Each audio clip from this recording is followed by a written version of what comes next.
துலா ராசி துலா லக்ன அன்பு சொந்தங்களுக்கு வணக்கம். நான் உங்க அஸ்ட்ரோ புவனேஸ்வரி பேசுறேன்.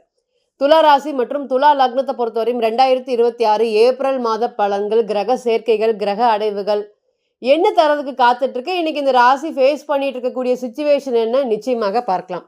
எந்த ஒரு பிரச்சனையுமே நிரந்தரம் இல்லை அப்படின்னு சொல்ற மாதிரி தான் கிரகங்கள் நகர்ந்து கொண்டே இருக்கு. அப்ப பிரச்சனைகளும் தாக்கங்களும் வீரியங்களும் நகர்ந்து கொண்டே தான் இருக்கு அப்படிங்கிற எந்த ஒரு மாற்று கருத்தும் இல்லை. நம்ம ராசியை வச்சு மட்டுமே பேசுறோம். ஆனால் தனித்துவமா இருக்கக்கூடிய லக்னம், லக்னாதிபதி, நம்ம பிறந்திருக்கக்கூடிய இந்த 20 நிமிஷத்துல ஏற்படக்கூடிய லக்னம், லக்னாதிபதி நவாம்சத்தோடைய நிலைமை, இது எல்லாத்தையும் பொறுத்து தனிப்பட்ட ஜாதகம் தான் 100% பிரதிபலிக்கும். எந்த ஒரு பலனையுமே லாங் டைம் அப்படிங்கிறது நீங்க மறந்துடவே கூடாது.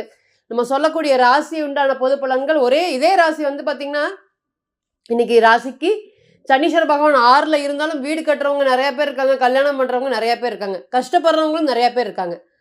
இது எல்லாத்துக்குமே என்ன மாறுபடுது அப்படின்னு கேட்டிங்கன்னா பிறந்த கால ஜாதகம் தான் அப்படிங்கிறத நீங்கள் மறந்துடவே கூடாது. ஃபஸ்ட்டு இந்த ராசியை பொறுத்தவரையும் துலா ராசி சுக்கிரனுடைய மூலத்திரிகோணம் பலம் பெறக்கூடிய வீடு, உன்னதமான ஒரு தலை சிறந்த ஒரு யோகத்தை குறிக்கக்கூடிய கலைத்துவமான ராசி. அப்போ இந்த ராசியில் பிறந்த ஃபஸ்ட்டு என்ன அப்படின்னு கேட்டிங்கன்னா மேம்போக்கு ரொம்ப அதிகம். தராசு சின்னம். நான் இப்படி தான், நீ பேசுறனா பேசு, இல்லைன்னா உனக்கு தான் நஷ்டம். துலாத்தை பொறுத்தவரையும் யார் சண்டைக்கு போனாலும் ஆப்போசிட்டில் இருக்கிறவங்களுக்கு தான் நஷ்டமோ தவிர்த்து துலாத்துக்கு நஷ்டமே இல்லை. எல்லாத்துலேயுமே சமமாக பார்க்கக்கூடிய மனப்பான்மை இந்த ராசியை பொறுத்தவரையும் ரொம்பவே அதிகமாக இருக்குது. இன்றைக்கி எல்லாமே கையில் பணம் இருக்குது, செலவு பண்ண முடியல, கையில் அதிகாரம் இருக்குது, அதை எனக்கு ஏற்ற மாதிரி பயன்படுத்த முடியல. ரொம்ப சுறுசுறுப்பாக்கான காரக கிரகம் வந்து பார்த்திங்கன்னா சூரிய பகவான். பொதுவான சுறுசுறுப்பு அப்படிங்கும்போது வந்து பார்த்திங்கன்னா குருவோடய சம்மந்தப்படணும். இப்போ இந்த ராசியை பொறுத்தவரையும் சூரியன் நீசமாக இருக்கனால எல்லா விஷயத்துலையும் மெதுவாக பார்த்துக்கலாம், அப்புறம் பார்த்துக்கலாம், இந்த மாதிரிலாம் நடக்காது அப்படிங்கிற மேம்போக்கு தனத்தாலேயே வாழ்க்கையில் நிறைய ஏமாற்றங்களை சந்திக்கக்கூடிய ராசி. பாசிட்டிவ் என்ன அப்படின்னு கேட்டிங்கன்னா இந்த ராசியில் ஒரு கிரகம் இருக்குது, இல்லை இந்த ராசி அப்படின்னா யோசிக்காமல் கல்யாணம் பண்ணுங்க. வாழ்க்கையில் எவ்வளோ கஷ்டங்கள் இருந்தாலும் இந்த துலா ராசி மற்றும் ஆண்கள் பெண்கள் திருமணத்தை விட்டுட்டு வெளியே போகணும் அப்படிங்கிறத யோசிக்கவே மாட்டாங்க. நம்ம ரீசெண்ட் டைமில் ஒரு ஜாதகத்தை பார்த்துருந்தோம். அவருடைய லக்னம் வந்து பார்த்திங்கன்னா வேற, அவருடைய ராசியை பொறுத்தவரை நம்ம சொல்லும்போது சொல்லியிருந்தோம், இவ்வளோ அளவுக்கு டஃப்பான ஹாரோஸ்கோப் நீங்கள் கொடுத்துருக்கீங்க மேட்சிங்க்கு. கிட்டத்தட்ட கல்யாணமாகி 10 வருஷம் ஆச்சு, அவர் இப்போ மேட்சிங் பார்க்குறாரு. எனக்கு எந்த சூழ்நிலையிலுமே வந்து பார்த்திங்கன்னா ஒத்து போகலை, எப்படி நீங்கள் டெய்லியும் காலத்தை ஓட்டுறீங்க அப்படிங்கிறத சொல்லியிருந்தோம்.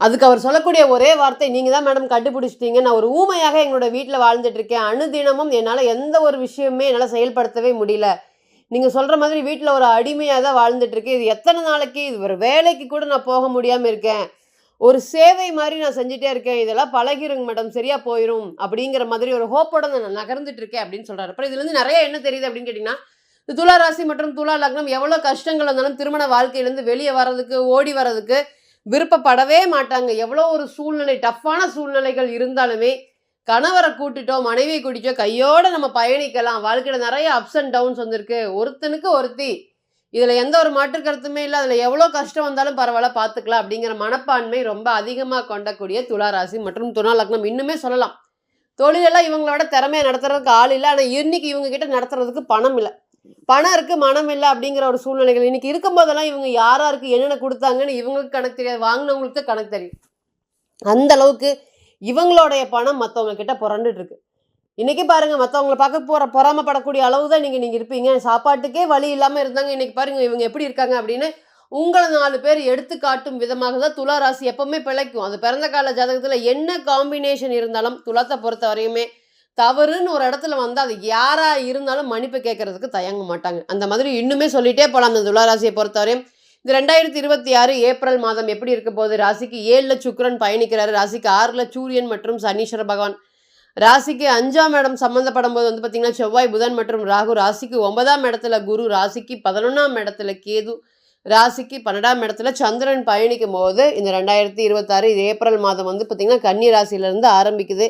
இதனால் ஃபஸ்ட்டு என்ன மாறுதல் தரதுக்கு காத்துட்ருக்கு. துலாத்தை பொறுத்தவரையும் ஒரு ஹோப், ஒரு காம்ப்ரமைஸ். நான் காதலில் இருக்கேன், நான் எவ்வளோ கஷ்டம் வந்தாலும் பரவாயில்ல, இந்த திருமணத்தோடு நான் வாழணும்னு நினைக்கிறேன், இந்த காதலோடு நான் வாழணும்னு நினைக்கிறேன், ஒரு ஹோப்பு கொடுத்துட்டேன். ஆப்போசிட் நம்பர் எவ்வளவு டார்ச்சர் பண்ணாலும் இந்த துலாத்தை பொறுத்தவரையும் ஒரு துளி அப்படிங்கிறது வந்து பார்த்திங்கன்னா இவங்க அளவுக்கு ஒரு நாள் யாரும் சமாளிக்கவே முடியாது. சில பேரையெல்லாம் இந்த துலா ராசி மற்றும் துலா லக்னம் தான் அதிகப்படியாக சமாளிக்க முடியும். அந்த அளவுக்கு வந்து பார்த்திங்கன்னா இந்த பார்த்து கவனமாக பத்திரமாக வச்சுக்கக்கூடிய ராசியாக இந்த துலாம் இருக்குது. அதனால நிறைய ஈகோ பேஸ்ட் டெசிஷன் எடுத்து நிறைய டிசப்பாயின்மெண்ட் அப்படிங்கிற இந்த ராசியை பொறுத்த வரைக்கும் இது எல்லாமே மாறப்போகுது. ஃபர்ஸ்ட் 2வது என்ன அப்படின்னு கேட்டிங்கன்னா இந்த காதல் சார்ந்த விஷயம் நிறைய ஹோப்பு கொடுத்துருக்கேன், அது நடக்குமா நடக்காதான்னு தெரியல, பல வருடங்களாக தொடர்ந்து போராடிட்டு இருக்கோம் காதலுக்கு அப்படின்னு சொல்லக்கூடிய நபர்கள் அனைவருக்குமே இனி காதல் சார்ந்த எந்த ஒரு பிரச்சனையும் இனி படிப்படியாக குறையும்.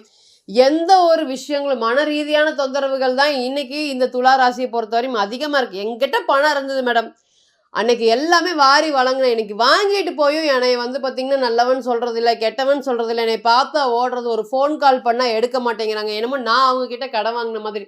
இன்னைக்கு இந்த மாதிரி தான் ஏவனம், அதாவது இந்த அளவுக்கு தான் இல்லை, அந்த அளவுக்கு என்னை அவமானப்படுத்துறாங்க அப்படிங்கிற அளவுக்கு நிறைய சுச்சுவேஷன் இருக்கு. அது எல்லாமே இனி மாறப்போகுது. அதே போல துலத்தை பொறுத்தவரையும் தொழில் நல்லா இருந்தால் எந்த ஒரு விஷயம் லாபம் வருது வராத தொழிலை ஓடிட்டே இருக்கலாம் அப்படிங்கிற எண்ணங்கள் அதிகமாக இருக்கக்கூடிய துலாத்தை பொறுத்தவரையும் செய்யற வேலை செய்வோம், கடவுள் இருக்காரு பார்த்துக்குவார் அப்படிங்கிற மாதிரி எண்ணங்கள் தான் ரொம்ப அதிகமாக இருக்குது. அது எல்லாத்துக்குமே இனி வரக்கூடிய காலங்கள் தொழில் சார்ந்து புதியதாக தொழில் தொடங்கக்கூடிய நபர்கள் அனைவருக்குமே இந்த டிரான்சிட் வந்து பார்த்திங்கன்னா கண்டிப்பாக சப்போர்ட் பண்ணுறதுக்கு காத்துட்ருக்கு. தவறான புரிதல் மூலியமாக நிறைய ரிலேஷன்ஷிப்குள்ள ப்ராப்ளம் வந்திருக்கு. அது நீங்கள் திருமண வாழ்க்கையை எடுத்துக்கிட்டாலும் சரி, கிட்டத்தட்ட டைவர்ஸோட எண்டில் விளிம்பில் இருக்கிறோம். நாங்கள் குழந்தைய காமிச்சு எங்ககிட்ட 5 நாள் ஆச்சு, 6 நாள் ஆச்சு, 1 மாதம் ஆச்சு, 5 மாதம் ஆச்சு அப்படிங்கிற அளவுக்கு மனக்குமரல்கள் அதிகமாக இருக்குது. இந்த குழந்தைக்காக நான் என்ன வேணாலும் செய்கிறேன் கேட்குறேன், அதுக்காக நான் மனைவி அட்ஜஸ்ட் பண்ணிட்டு வாழ்கிறேன், கணவர் அட்ஜஸ்ட் பண்ணிட்டு வாழ்கிறேன்னு நிறைய இப்போ ரீசெண்ட் டைமில் இந்த ஜாதகத்தெல்லாம் பார்த்துட்டோம். இப்போ அது திருமணம் சம்மந்தப்பட்ட விஷயத்தில் கிட்டத்தட்ட எல்லை பிரிவினையோட எல்லை நினைக்கக்கூடிய நபர்கள் அனைவருக்குமே மறுபடியும் திரும்பி சேர்வதற்கு உண்டான ஒரு நல்ல ஒரு காலமும் ஒரு யோகமும் கிடைக்கக்கூடிய நேரமாக இந்த நேரம் இருக்கும். அதே போல் என்ன அப்படின்னு கேட்டிங்கன்னா, உங்களை குறைச்சி மதிப்பிடக்கூடிய நபர்கள் நிறைய விஷயங்கள்ங்க, இதுதான் இல்லை, அந்த அளவுக்கு வாழ்க்கையில் நல்லா நீங்கள் ஏற்றி விட்டவங்களாலேயே உங்களுக்கு நிறையா ஏமாற்றங்கள் அப்படிங்கிறது வாழ்க்கையில் வந்திருக்கு. தவறான பாஸ்ட் நினைவை கொண்டு போய் புதுசாக யார்கிட்டையாவது பேசுறதுக்கு கூட ரொம்ப பயப்படுறீங்களா அப்படின்னு கேட்டிங்கன்னா எஸ்.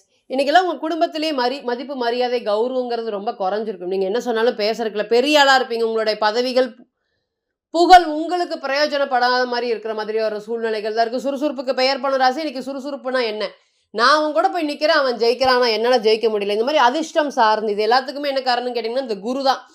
இந்த குரு ராசியை பார்க்குற துலா ராசியை பொறுத்தவரை இந்த குரு 7ல் இருக்கிறவங்க, அதே போல் ராசியை பார்க்குறவங்க, இந்த துலா லக்னத்திலே வந்து பார்த்திங்கன்னா இந்த குருச்சந்திர யோகம் உடையவங்க தான் இன்றைக்கி அதிகபட்சமாக நல்லவனாக வாழ்ந்துட்டு நான் கஷ்டப்படுறேன் மேடம் அப்படின்னு சொல்கிற மாதிரி இருக்குங்க. இன்றைக்கி பாருங்கள், அப்பா கூட ஆதரவு இல்லை, அம்மாவோடைய ஆதரவு இல்லை, எல்லாரும் வேணும்னு நீங்கள் இருந்தீங்கன்னா நீங்கள் வேணும்னு யாரும் இன்றைக்கி இருக்கல. நீங்கள் காதல் உறவாக இருக்கட்டும், திருமணம் சார்ந்த உறவாக இருக்கட்டும், அதே போல் அப்பா அம்மா உறவாக இருக்கட்டும், சுற்றி இருக்கக்கூடிய நபர்கள் அத்தனை பேரும் இன்றைக்கி எல்லாமே எந்த வழியில் டிசப்பாயின்மெண்ட் கொடுக்கறதுக்கு அப்படின்னு காத்துட்ருக்குறாங்க. நல்லா யதார்த்தமாக பேசுனீங்கனாலும் இவனை பாரு யதார்த்தமாக பேசுகிறான், ஜாலியாக பேசுகிறான், இவனுக்கு ஏதோ பணம் வந்துருச்சு அப்படிங்கிற மாதிரியான வார்த்தைகளும் சொல்லி உங்களை காயப்படுத்துகிறாங்க. உழைப்புக்கு உண்டான நேரடியான பலன்கள் அப்படிங்கிறது கிடைக்கல. ஏன் அப்படின்னு கேட்டிங்கன்னா, நிறைய தொழில் ஸ்தானாதிபதி கடுமையான உங்களுடைய ஜாதகத்தை பொறுத்தவரை ராசியை பொறுத்தவரையும் தொழில் ஸ்தானாதிபதியே கொஞ்சம் சற்றே வந்து பார்த்திங்கன்னா சந்திரனோட சம்மந்தப்படுறதுனால தொழில் இன்றைக்கி நல்லா இருக்கும், நாளைக்கு நல்லா இல்லாமல் போகும், செல்ஃப் டவுட் அதிகமாக இருக்கிறதுனால எந்த தொழிலும் நிரந்தரமாக லாங் டைம் செய்ய முடியாமல் இருக்கும். இனி அதெல்லாமே மாறப்போகுது. லாங் டைமில் தொழில் சார்ந்த ஒரு யோகங்கள் அதிகமாக உங்களுக்கு கிடைக்க போகுது. பட்ட கஷ்டத்துக்கு உண்டான விடை கிடைக்க போகுது. அதே போல் பூர்வீக சம்மந்தப்பட்ட சொத்துக்கள், எனக்கு தான் பூர்வீக சம்மந்தப்பட்ட சொத்துக்களை வந்து பார்த்திங்கன்னா பண்ணுறதுக்கு முடியவே இல்லை, என்னுடைய மனைவி சார்ந்தால் சொத்து வருமா, அதை சார்ந்து நான் பெரிய அளவுக்கு ஒரு யோகத்துக்கு போவேனா, அதனால் வளர்ச்சிகள் எங்களுக்கு கிடைக்குமா, இந்த மாதிரி நிறைய விஷயங்கள் பூர்வீக சம்மந்தப்பட்ட சொத்துக்கள் சம்மந்தப்பட்ட விஷயங்களுக்குமே இனி வரக்கூடிய காலங்கள் ஒரு நல்ல ஒரு யோகமான காலமாக இருக்கும். கண்டிப்பாக இந்த சந்திரன்கிறது 12ஆம் இடத்துல சம்மதிக்கப்படுறதுனால இந்த ஊரே வேண்டாம், நம்ம வெளியே போய் எங்கேயாவது பழச்சிக்கலாம், சொத்து தான் நம்ம விட்டு போயிடுச்சு அப்படிங்கிற சொத்து சார்ந்த விஷயத்துலையும் கடுமையான பிரச்சனைகள் இன்றைக்கி துலா ராசி அப்படிங்கிறத ஃபேஸ் பண்ணிகிட்டு இருக்குது அப்படிங்கிறத நீங்கள் மறந்துடவே கூடாது. துலா ராசி லக்னம் வந்து பார்த்திங்கன்னா மேஷமாக இருக்கவங்க எல்லாமே இன்றைக்கி என்னெல்லாம் நடக்கும் அப்படிங்கிற அளவுக்கு ஒரு பயத்தை புரித்திட்டு இருக்கு அப்படிங்கிறத எந்த ஒரு மாற்று கருத்துமே இல்லை. இன்னுமே நம்ம சொல்லக்கூடிய சுக்கிரன் ராசிக்கு லக்னாதிபதி 7க்கு போகிறதுனால எந்த ஒரு காம்ப்ரமைஸ் இருந்தாலும் நான் பரவாயில்ல, நான் பண்ணிக்கிறேன், நான் மனைவி கூட சேர்ந்து வாழ்கிறேன், இந்த நேரம் எவ்வளோ ஒரு கஷ்டமான ஒரு சூழ்நிலைகள் வந்தாலும் இந்த காதலை வந்து பார்த்திங்கன்னா நான் கரை சேர்க்குறேன் அப்படிங்கிற மாதிரி சொல்லக்கூடிய நபர்கள் அனைவருக்குமே இந்த நேரம் கண்டிப்பாக இந்த டிரான்சிட் சப்போர்ட் பண்ணும் அப்படிங்கிற எந்த ஒரு மாற்று கருத்துமே இல்லை. அதே போல் சூரியன் சனி நெகட்டிவாக இருக்குது, செவ்வாய் ராகு கடுமையான நெகட்டிவாக இருக்குது. அதனால் நம்ம பாசிட்டிவ் மட்டுமே பேசும்போது நெகட்டிவ் அப்படிங்கிற பலன்களும் இருக்குது அப்படிங்கிற எந்த ஒரு மாற்று கருத்தும் இல்லை. இது எல்லாமே பிறந்த கால ஜாதகத்தை பொறுத்தவரையும் நிச்சயமாக மாறுபடும். நீங்கள் தனிச்சிருக்கக்கூடிய லக்னம், லக்னாதிபதி, நவாம்சத்தோடைய நிலைமை, தனிப்பட்ட ஜாதகம் மட்டுமே தான் 100% பிரதிபலிக்கும் அப்படிங்கிற மறந்துடவே கூடாது. நம்ம ராசியில் சொல்லக்கூடிய அனைத்துமே பொது பலன்கள் தான்.